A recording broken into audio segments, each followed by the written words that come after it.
Hello बच्चों, welcome. देखो बेटा, अगर जीन मैपिंग पर कोई क्वेश्चन आती है तो आप कैसे जीन की पोजीशन क्रोमोसोम के ऊपर डिटरमाइन करोगे। देखो ध्यान से, जैसे मान लो ये एक क्वेश्चन है जिसमें हमारी रिकॉम्बिनेशन फ्रीक्वेंसी दे रखा है। पी एन क्यू 5% है, पी आर देखो 8% है, P S and so on. Clear. तो सबसे पहला टेक्निक ये लेना कि जिस भी जीन के बीच में जितना ज्यादा डिस्टेंस रिकॉम्बिनेशन फ्रीक्वेंसी है वही डिस्टेंस होगी। तो इसका मतलब सबसे ज्यादा कौन है बेटा?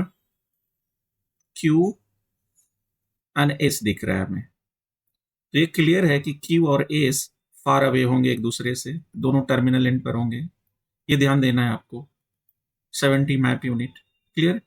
अब देखना है कि सबसे कम किसके बीच में है। तो आप देखो, पी एंड क्यू के बीच में है 5%। इसका मतलब क्लियर हो गया कि पी क्यू के नजदीक में है।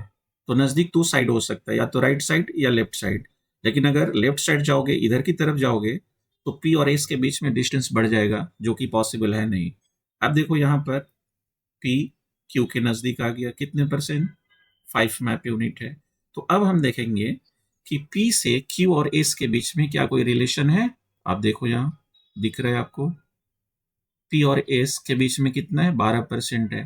तो इसका मतलब कि ये डिस्टेंस हो गया 12 मैप यूनिट। ये हो गया 5 मैप यूनिट। अब देखेंगे कि जो नेक्स्ट मेंबर है, जैसे आर है, तो आर किसके नजदीक है? क्यू आर के बीच में 13% डिस्टेंस है, और पी आर के बीच में बेटा 8% डिस्टेंस है। इसका मतलब कि आर किसके नजदीक है? इसके नजदीक है। तो हमारा ऑर्डर क्या हो गया? Q P R S. या तो इस साइड से ये ले सकते हो, रिवर्स ऑर्डर भी हम निकाल सकते हैं, ऑप्शन में डाला जा सकता है। तो रिवर्स ऑर्डर क्या हो गया हमारा? S R P Q. इस तरह आप लोग क्वेश्चंस सॉल्व कर सकते हो।